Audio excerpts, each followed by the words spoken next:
I'm M. Meena Kumari, Assistant Professor, Department of ECE, working in Bharat Institute of Higher Education and Research. I'm going to handle the subject electromagnetic waves, and the subject code is U18PCEC404. And in this video, we are going to discuss the topic about Biot-Savart law.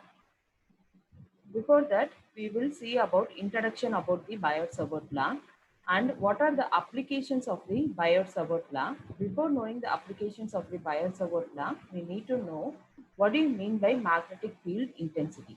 So we will have a brief discussion about what is magnetic field intensity.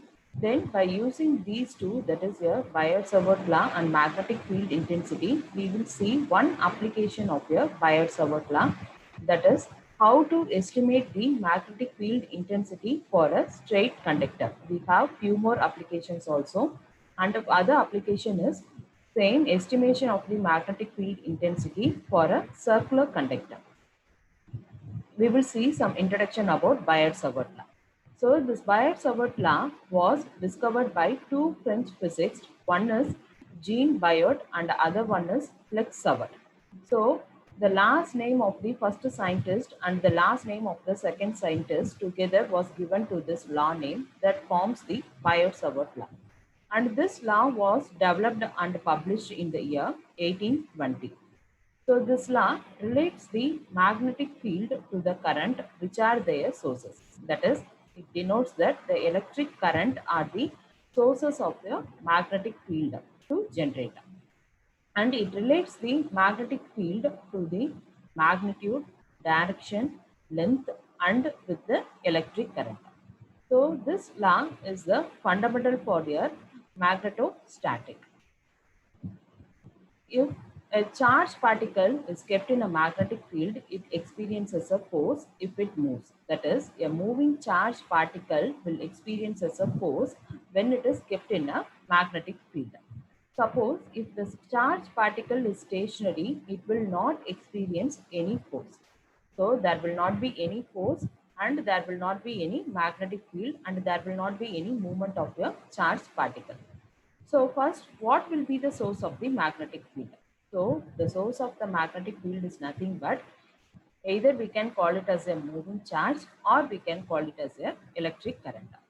So suppose now if the electric current is our source of the magnetic field means we should know how much current will give how much quantity of the magnetic field. That is, if I have n number of electric current means how much amount of magnetic field intensity will be there. Otherwise, how much magnetic field will be produced in a particular point or in a particular room. So we know the intensity of the magnetic field and it is depended by Tesla. That is unit of your magnetic field intensity. So this gives 1 Newton force to a 1 Coulomb charge which moves in a velocity of 1 meter per second. That is considered if I am considering a charged particle and the unit Coulomb of the charge value is 1, and if the charged particle is moving with the velocity of 1 meter per second and it experiences a force by 1 Newton. That is the amount of the force experienced by the unit charge is 1 Newton. So then there will be a force of 1 Newton in the particular room or in that point. That is where we are going to calculate the magnetic field.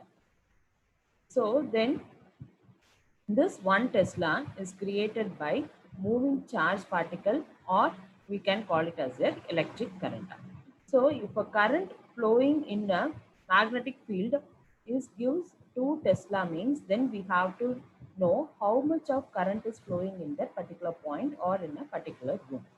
So the relationship between the strength of the magnetic field and the quantity of the current has been discussed, and this relationship is given by Biot-Savart law. So the Biot-Savart law defines the relationship between strength of the magnetic field and quantity of the current which produces that magnetic field. Now, for example, let us consider a straight conductor here. So let its length be infinite and current I is flowing in the conductor. So now if the current is flowing in a conductor means there is a movement of charge particles, it denotes indirectly. So the movement of charge particles only we can call it as current. If there is an electric current, then that electric current will produce as a magnetic field around a straight conductor. So let us consider a point P, that is in a somewhere, okay. So in the magnetic field, but within the magnetic field. So I'm considering a point P. So before that, we have to consider what is the length of the conductor. So now, since we have assumed the length of the conductor is infinite, let us take a differential length alone. So now we can calculate the differential length in the current element. Then we can integrate to find out the total value of the straight conductor. So now we have to calculate if the length of the conductor is sufficient means then the electrons can move freely. So if the length of the conductor is not sufficient means then there will not be any movement of the charges. So there will not be any current. If there is no current means then there will not be any magnetic field will not present. So we cannot calculate the magnetic field at that particular point which we are going to consider, and there will not be any electric current, so we cannot relate both the magnetic field and then electric current. So we have to assume the length, and the length is plays a major role in this calculation, so the length has to be sufficient. Now we will consider the length, differential length dl. So again we will come to the point P. So already we have considered a point P in the magnetic field which is surrounded by the straight conductor. Now we have to assume where the point P is present from the conductor. So here this is the differential length dl we have considered, and the distance between the point and then differential length dl is given by r vector. So r vector is the distance between the point P and then differential current element dl. And there is an angle between the dl and then point P. So that angle we can call it as theta. So now we have considered a current and we have considered a conductor, and a current I is flowing on it, and we have considered a point P with the magnetic field. Now we have to calculate the magnetic field at the point P. So the source of the magnetic field is our electric current, but for the flow of the electron, the length must be there. So the length is very, very necessary. If there is no sufficient length means there will not be any movement of the charge particle, so there will not be any current flow. So for that we are considering, initially we are considering a differential length from the conductor, and that differential length we will call it as dl. Now we have to calculate the two parameters of the point P. So that are at what distance the point P is located, and that is given by r vector. And next is at what angle it has been placed. So this angle also plays the major role, and the distance r also plays the major role, and the length dl is also plays the major role, and the amount of the current I flowing in the dl is also plays the major role. So now we are going to relate these all the parameters. So before that, so initially I have considered the point P here. If I consider the point P here in this location means, see what is the angle that making between DL and the point P, it will become right angle. So if the angle is right angle, that is if the angle value is 90 degree means, then our magnetic field will be maximum. That is dB will have its maximum value. Suppose again if I consider the point P on the conductor, so what will be the angle C? There will not be any angle. So the angle value, theta value will be equal to 0. So when theta value is equal to 0, at that moment, our magnetic field intensity will be equal to 0. So the theta also plays the major role. And next we will see about the, already we have discussed about the length, that is the length of the dl of the current element is larger means then the magnetic field will also be higher. If the amount of the current, that is I flowing in the dl, that is a differential current element is also larger means then again our magnetic field will also be larger. Suppose next we will come to the distance point r, that is the distance r. If the distance r is very much larger means then it will weaker the magnetic field. That is, the distance and the magnetic field are inversely proportional. Suppose if the r is very much nearer to the conductor, that is the distance is very smaller means then the magnetic field will be very high. Suppose if the distance r is very high means then the magnetic field will be very less. So this is followed by from our Coulomb's law, that is 1 divided by r square, that is inversely proportional to the square of the distance. So now we can equate all the parameters. So what is dB? dB is directly proportional to I and then dl. If the current is increases, dB is also increases. If the length is increases, dB is also increases. So the magnetic field is directly proportional to current and then differential element dl. Then distance. The magnetic field is inversely proportional to the distance, that is 1 by square of our distance, that is 1 by r square. Then theta. So it is directly proportional to theta. So if the theta we have theta value is we have some value means then we will have our dB value. Suppose if the theta is equal to 0 means then there will not be any magnetic field will not be there. So it also directly depends upon your theta value and here we will take it as sine theta. So if we combine all these three equations then we will get dB is directly proportional to I dl sine theta divided by r square. So to eliminate this proportionality constant we need a constant there. So that constant is given by property of the space. So here we will keep the property as permeability. So permeability is given by mu naught divided by 4 pi. So dB is equal to mu naught divided by 4 pi I dl sine theta divided by r square. So this is the relationship between the current and then magnetic field given by Biot-Savart law.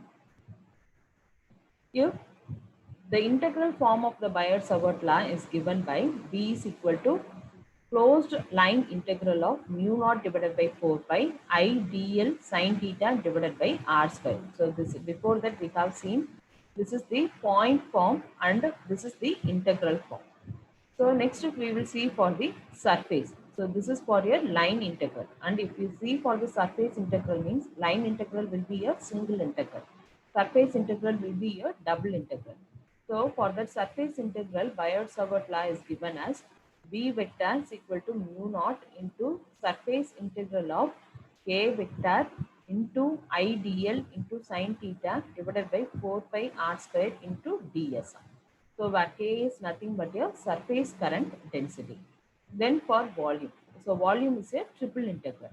So for volume, the formula is given as V vector is equal to mu naught into integral V. V denotes a volume. So volume is a triple integral. V into J vector into sine theta divided by 4 pi r square into I into dl into dV. dV denotes a differential in a volume, where J is nothing but a volume current density and its unit is ampere per meter square, and unit of your surface current, that is your Biot-Savart law surface current density, that is for surface integral is given as ampere per meter. So these are the three equations for your Biot-Savart law. One we have seen for the line integral, other we have seen for your surface integral, other we have seen for your volume integral. Next we will see about what is magnetic field intensity. So this Biot-Savart law gives the relationship of your magnetic field intensity and then current. So we have to see about what is magnetic field intensity. The magnetic field intensity is nothing but the measure of the intensity of the magnetic field, whether the intensity can be stronger, medium, weaker, or it can be very stronger. So we can consider a particular point or particular room or particular space. So we have to calculate the magnetic field for that particular area which we are concentrating it at. Suppose if what is the magnetic field in that particular room, if the magnetic field is stronger, medium or weaker or very stronger, we have to define that. So for that we consider three examples. So this is your example one. So see here, consider three different points, that is your point P, point R, and then point S. So in these three different points, consider that we have a same amount of the charge that is called as Q. Suppose the value of the Q may be either 1 coulomb or 2 coulomb or 3 coulomb or 4 coulomb. Suppose if we are considering Q is equal to 2 coulomb means then the 2 coulomb has to be considered in the three different points. That is the value of your charge has to be same in three different points. Suppose if the three different points is placed in three different rooms. Okay, consider this as the room 1.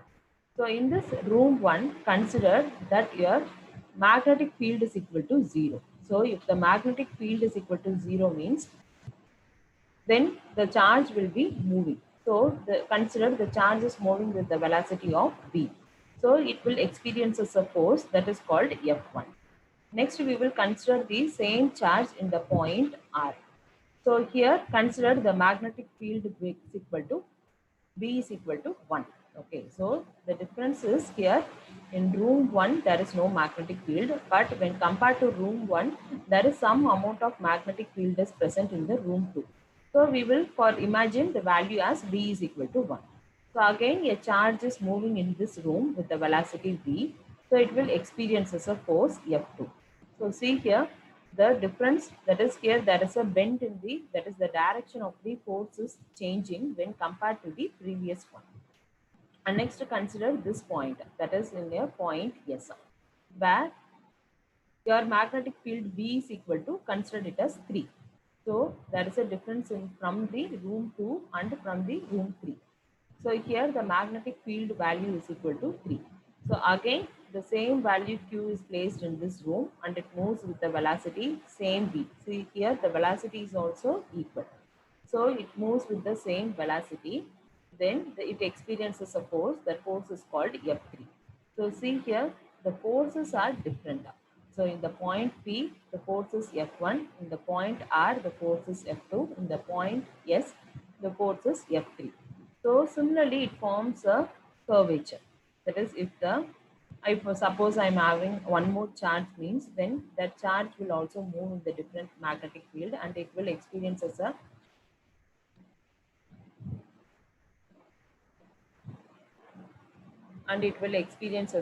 force. So here the force F3 will be greater than F2 and F2 will be greater than F1. So this charge experiences a force where F3 is greater than F2 and F2 is greater than F1. This is due to the difference in the magnetic field present in the three different points. Next, consider the example, second example. So in this second example, again considered three different points, but consider the velocity as equal and the magnetic field are equal for the three different points. But here the value of the charges will vary. So here consider this charge as Q1 is equal to 1 coulomb and this charge Q2 as equal to 2 coulomb and this charge Q3 is equal to 3 coulomb. So again, it will also experience as a force, but the force will be similar, but the charge Q3 will be greater than Q2 and Q2 will be greater than Q1. That is the force experienced by the three different charges. So this is the relation given between the three charge values.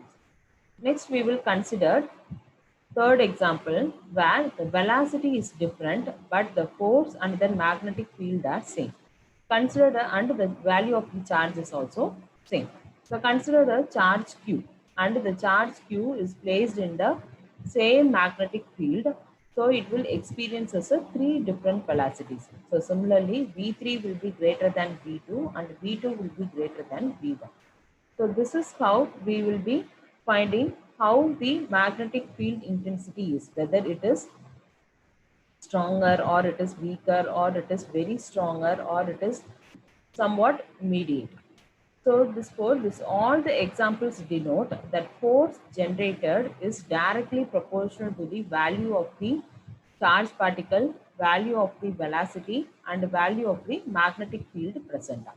So in reduce, if you have to eliminate the proportionality constant means, then we need a constant there. That is F is equal to K into Q into V into B. where k is called as a constant. Suppose if the force is equal to 1 and then charge is equal to 1 and the velocity is equal to 1 means then the obtained magnetic field will also be equal to 1. So in that condition, then our constant value will also be equal to 1. Suppose if this condition occurs means then it will be directly equal, that is the force will be directly equal to the value of the charge, value of the velocity and value of the magnetic field. So to obtain the magnetic field, we can have the formula, that is B is equal to F divided by Q into V.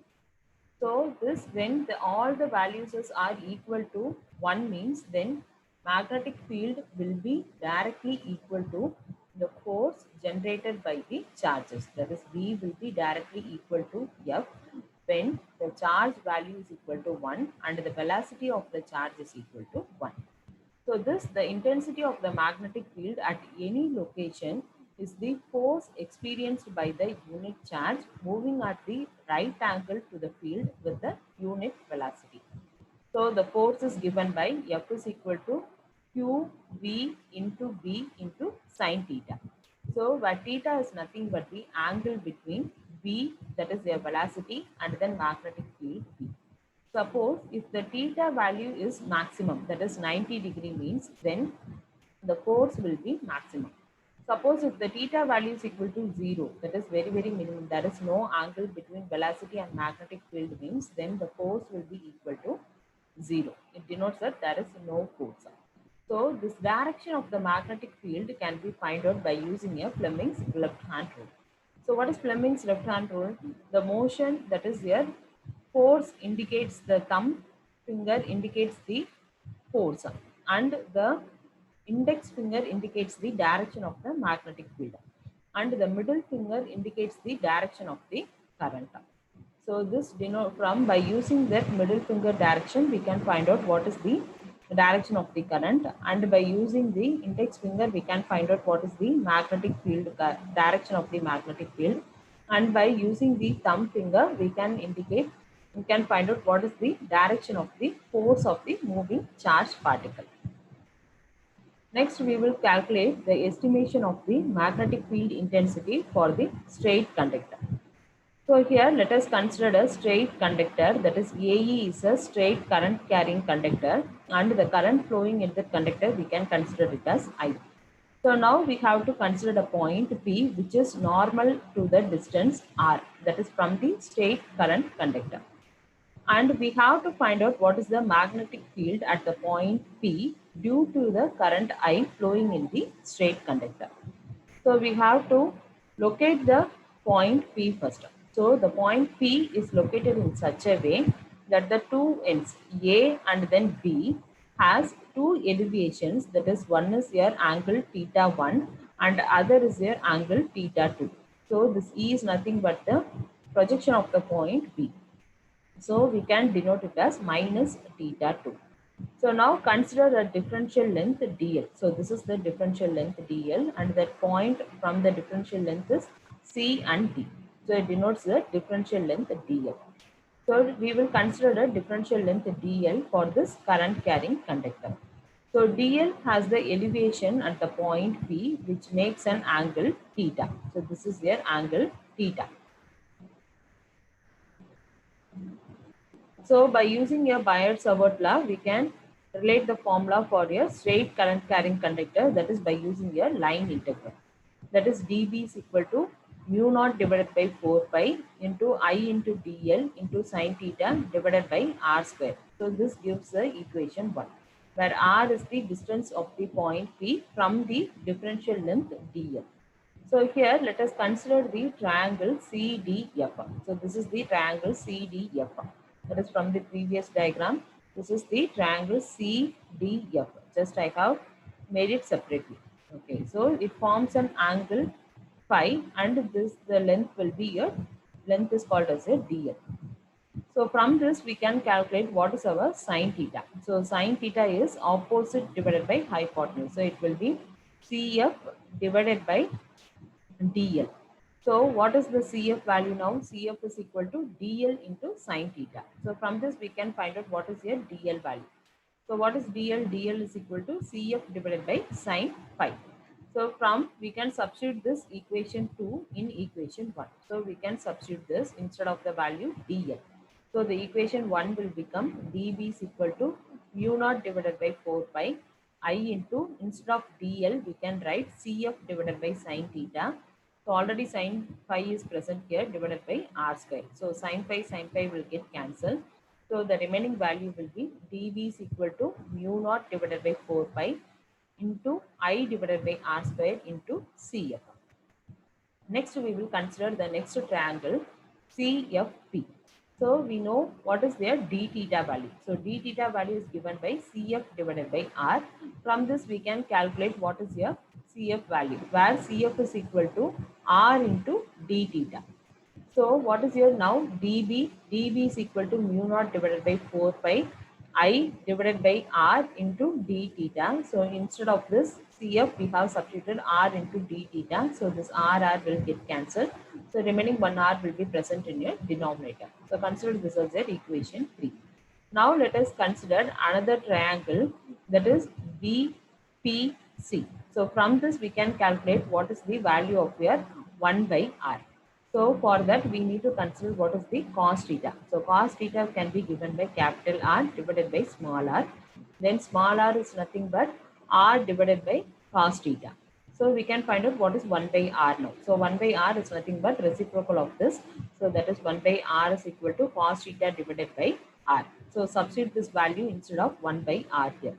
So dB is equal to mu naught divided by 4 pi I into, instead of 1 by R, it is cos theta divided by R into d theta.